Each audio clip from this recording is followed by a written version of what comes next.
This portion is brought to you by Magnolia Chicken Station. Ang Pansit Balita ay kilala dahil sa mga Villaluna sisters at isa to sa mga magkakapatid na magaganda na matindi ang mga punto ng Batanggenya. Ito si Ote Villaluna. Oo, at meron din sila maliban sa Pansit Balita, meron silang isa pang sikretong napakasarap at ayan ang kanilang fried chicken. Fried chicken lang! Pero talagang pag natikman nyo, ay talagang kahit taga Maynila kayo, pupunta kayo dito sa Pansit Balita sa Nasugbo para makain yan. At isa sa mga sikreto, alam ko, ay dahil ang ginagamit nila ay free-range chicken ng Magnolia. Alam nyo po, ang Magnolia free-range chicken, 50 days to mature. Mas marami pong protein at less fat kasi they are free to roam in the farm and they can have the fresh air and the exercise na ginagamit na kailangan nila, di ba? Paano nyo naman na-develop itong inyong balitang fried chicken? Simula po ito sa tatay ko, tatay namin. Sino po si tatay? Tatay Ingoy po. Tatay? Domingo. Tatay, ano ang tawag sa kanya? Ingoy po. Ingoy. Ano ba yung nagiging sikreto ng manok at naiiba ang inyong Meron kami native chicken na fried chicken. chicken? Ini-inject po kami diyan. Amin siya pa ini-inject. Ano yung injection? Ay, confidential po yun. Secret talaga. So, from injection, dadalahin sa freezer. Pag sa freezer, I-steam ko muna ha. steam, sorry. Injection, steam sa freezer, i-steam ng 20 minutes, tapos ilalagay sa freezer overnight. Dahil sariwa po manok, hindi mga frozen eh. Ito na, papakita na sa atin ang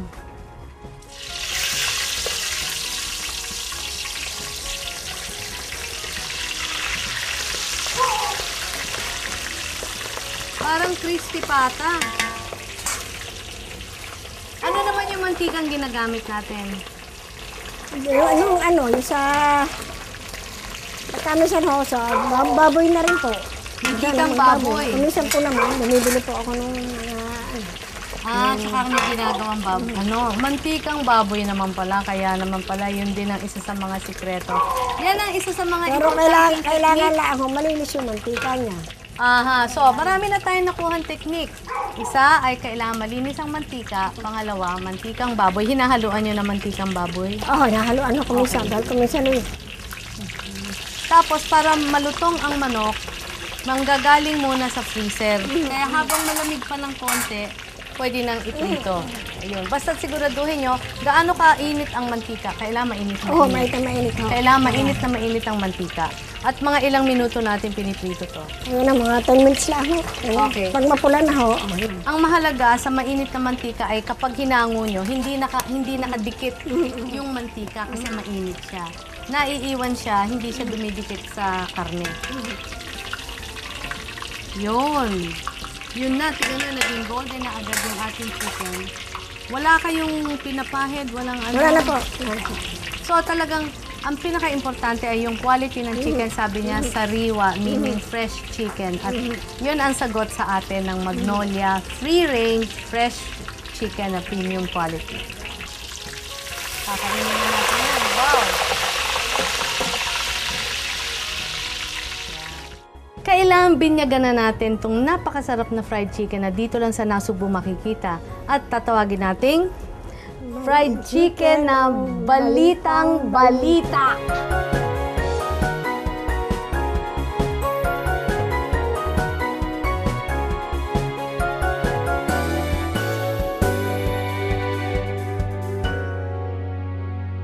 Natikman natin yung Pansit Balita. Well, eto ang sagot natin. Adobo na may chismis. At ang ating gagamitin ngayon ay ang Magnolia Chicken. Fresh chicken, guaranteed fresh and premium quality. Marami kayong pwedeng experiment dito sa ating chicken. Dito tayo magluluto sa Pansit Balita. Yung kanilang ginamit kaninang chicken na Magnolia ay ginawang fried chicken. Anong pwede nyong gawin dito? Marami. Pwede kayong gumawa ng adobo with chismis. Paano? So, kinuha ko itong masarap na chicken. Puputulin natin into serving pieces. May tip nga pala ako, kapag kayo ay nag-debone ng chicken, yung buong chicken, unahin yung alisin yung wishbone. Pag naalis nyo yung wishbone, madali na kayo makaka-cut up ng buong chicken. Sapagkat hindi na sagabal sa kutsilyo yung inyong wishbone. O, gamitan natin ng... Okay. Nako, sabi nila, ito raw ay para sa mga batang makulit. Ito ay para sa asawa. Ito para sa makulit na asawa. At ito para sa biyanan. Ayan na tayo. So, nakat up na natin ang ating manok. Wala na tayong masyadong lulutuin. Quick meal lang to. Sama-sama natin lahat ang ating suka, toyo. Hindi na natin pwedeng galawin yan. Lalagyan na natin ngayon. Kapag nilagyan nyo to ng gatas, expect nyo na magka-curdle sapagkat acid, yung acid ng vinegar ay ika-curdle niya yung milk. So, magiging medyo malapot. Lalagyan na natin ng ating bawang. Dito nyo pwedeng ibuhos yung galit nyo o pag kayo'y napipikon. Yan na tayo. Sinimot. At ang ating paminta. Maganda sa paminta yung bago lang gamitin at saka natin dudurugin sapagkat mabango. Okay, hilig po tayo sa maraming paminta. Iintayin natin, haluin na lang natin. Huwag nating ganyan na lang natin. Halos luto na yan. Iba na talaga ang panahon na to. Yung mga pagluto sa kahoy. Ganyan lang. So, hindi na natin yung haluin. Babalik natin lang. Para lang yung sauce niya ay mabuo. Kailangan natin tikman bago natin lagyan ng chismis.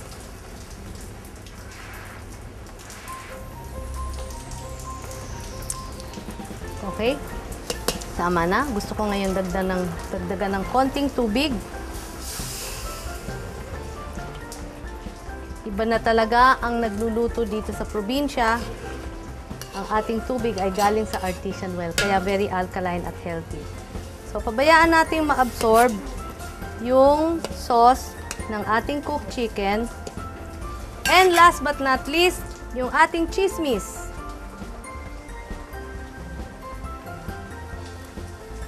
Keso para pandagdag ng alat. Lumapot na ng konti ang ating sauce.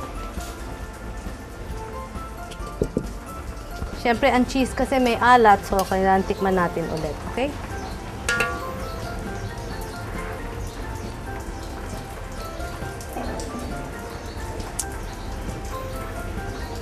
Perfect! Pwede nang ibalita na yung kanilang masarap na fried chicken dito sa Pansit Balita ay mayroon ng chismis.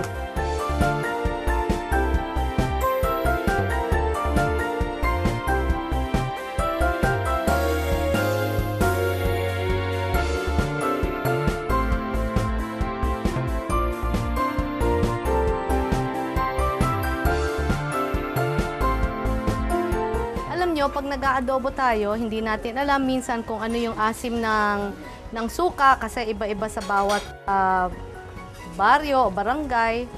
Ang gagawin nyo, kapag nalaman nyo na masyadong umasim yung inyong suka, lagyan nyo ng konting kalamansi para lang bumilog yung lasa at yung asim niya bibilog pa rin. Magigipang ang fruity. This portion was brought to you by Magnolia Chicken Station. Coming up next at the Pinoy Foodie. At eto na ang kakaibang ingredient na nilalagay sa Batangas version ng humba.